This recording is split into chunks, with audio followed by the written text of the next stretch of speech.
এক গ্রামে থাকত সজল নামের এক গরিব কৃষক এবং তার ছিল অনেক পরিশ্রমী স্ত্রী নাম সারা।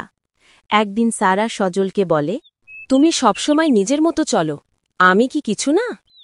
আমাকে কেউ বোঝে না, এই ঘরে আমার দম বন্ধ লাগে। ধুর, আমি বের হচ্ছি।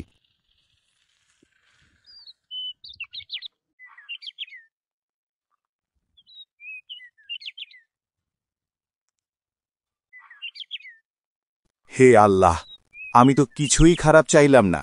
সারাদিন মাঠে কাজ করি, ঘাম ঝরাই, তবুও আমার বউ ভাবে আমি ওর কথা বুঝি না। ও জানে না আমি কত ভালোবাসি ওরে।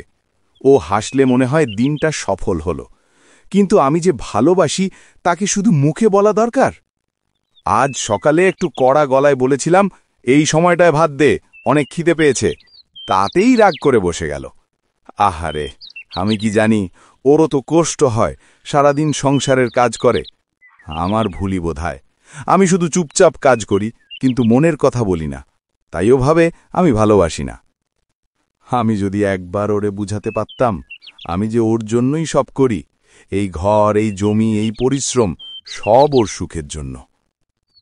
সবাই ভাবে কৃষক মানেই শক্ত মানুষ, কিন্তু ভিতরে ভিতরে কেমন জ্বলে বুকটা। ভালোবাসা প্রকাশ করতে পারি না, এইটাই বড় দুঃখ।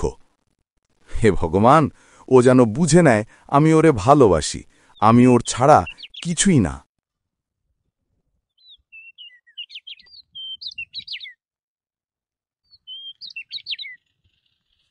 কিরে সজল, নিজে নিজে বিড়বিড় করে করে কোথায় চললি? তো এখন তুই যাচ্ছিস কোন দিকে? আর বলো না, আমার কপালটাই খারাপ, বুঝলে? কোন দিকে যাচ্ছি জানি না কিছু। বাড়িতে থাকলেই অশান্তি, আর ভালো লাগে না, তাই সামনের দিকে যাচ্ছি। মনটাও খুব খারাপ, তাই সামনে গিয়ে একটু বসি, হয়তো ভালো লাগবে। একা একা লাগবে, আমি একটু শান্তি চাই। তুই কি জানিস না, সামনে ঘন জঙ্গল, আর ওই দিকটা দিনের বেলাতেই কেউ যায় না। সন্ধ্যা হতে চলেছে, বাড়ির দিকে যা, সামনে যাওয়ার প্রয়োজন নেই। সামনে ঘন জঙ্গল, আর শুনেছি ওই জঙ্গলটা খুব একটা ভালো নয়, তাই ওই দিকটা যাস না। এই তো কিছুদিন আগের কথা, কয়েকজন মিলে তারা জঙ্গলে গিয়েছিল কাঠ কাটতে। তারপর সন্ধ্যা হয়ে গেল, রাত নেমে গেল। তারপর তারা এক ভূতের পাল্লায় পড়েছিল। ভাগ্যিস তারা বেঁচে ফিরেছিল। তারপর থেকে ওই দিকে কেউ যায় না, আর ওই দিকটা যাওয়ার সাহসও কেউ করে না। তাই বলি কি, তোর ওই দিকটা যাওয়ার প্রয়োজন নেই, বরং তুই বাড়ির দিকে ফিরে যা। এই জঙ্গল ভালো নয়। কি যে বলো না তুমি! এসব ভূত নিয়ে আমার কোনো চিন্তা নেই, যা হওয়ার পরে দেখা যাবে। আমার এসব বিশ্বাস হয় না, আমি এসব বিশ্বাস করি না।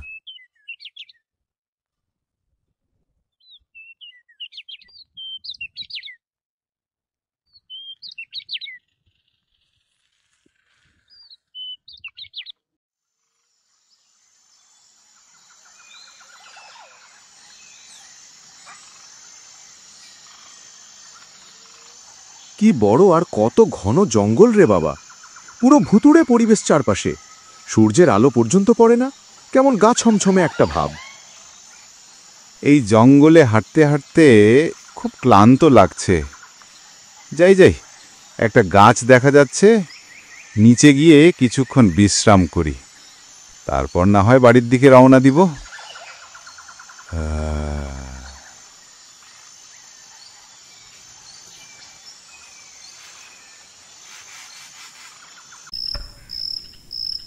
হ্যাঁ, এ কি কখন যে ঘুমিয়ে গেলাম বুঝতেই পারিনি, আর রাত হয়ে গিয়েছে। আর এটা কিসের ধোঁয়া?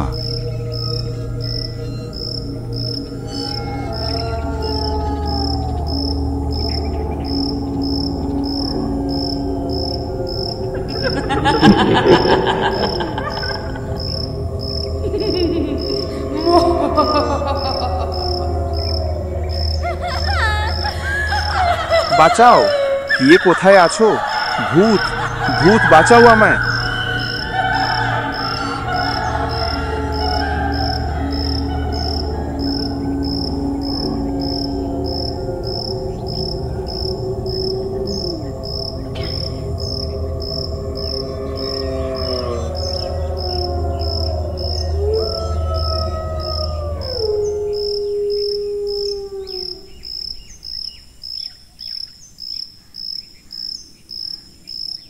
কোথায় যে গেল মানুষটা, সেই কখন বের হয়েছে বাসা থেকে, এখন পর্যন্ত ফিরল না। রাত হয়ে গেল, কোথায় আছে কে জানে, আর কিভাবে আছে। আমার তো অনেক চিন্তা হচ্ছে তার জন্য। আমারই দোষ, আমি কেন যে মানুষটাকে কষ্ট দিলাম বিভিন্ন কথা বলে। এভাবে বসে থাকলে চলবে না। যাই, পাশের বাসার ভাইজানের কাছে যাই, গিয়ে দেখি ওনার কাছে কোনো সন্ধান আছে কিনা।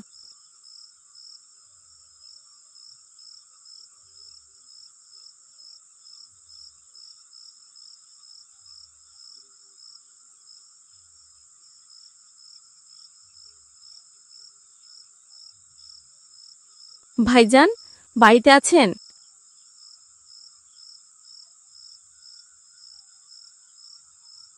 জি ভাবি, বলেন কি হয়েছে, কোনো সমস্যা? আর আপনাকে এত চিন্তিত দেখাচ্ছে কেন? আপনার ভাই সেই কখন বের হয়েছে বাসা থেকে, রাত হয়ে গেল, এখন পর্যন্ত বাড়ি ফিরল না। আপনি কি দেখেছেন তাকে, বা আপনার সাথে দেখা হয়েছে তার? আমার তো বড্ড চিন্তা হচ্ছে তার জন্য। কোথায় আছে, কিভাবে আছে, কিছুই বুঝতেছি না, কি করব। সজলের সাথে তো আজ আমার দেখা হয়েছিল।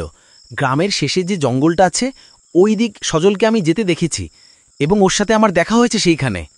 বলেন কি ভাবি, এখন পর্যন্ত সজল বাড়ি ফিরেনি?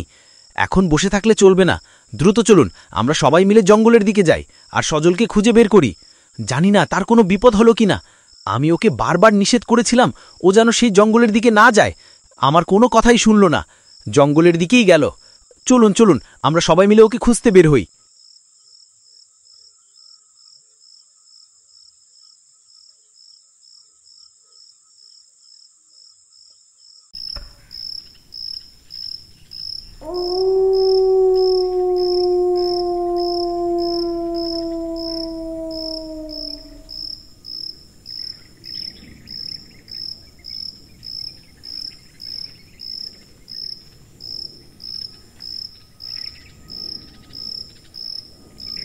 সজল, কোথায় তুই?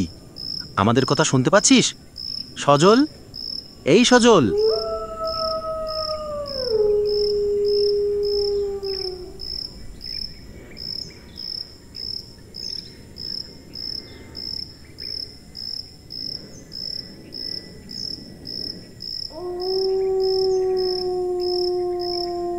ওই তো সজল, দেখ তোরা, ওই যে সজল পড়ে আছে মাটিতে। যা যা, তাড়াতাড়ি গিয়ে সজলকে ধর তোরা।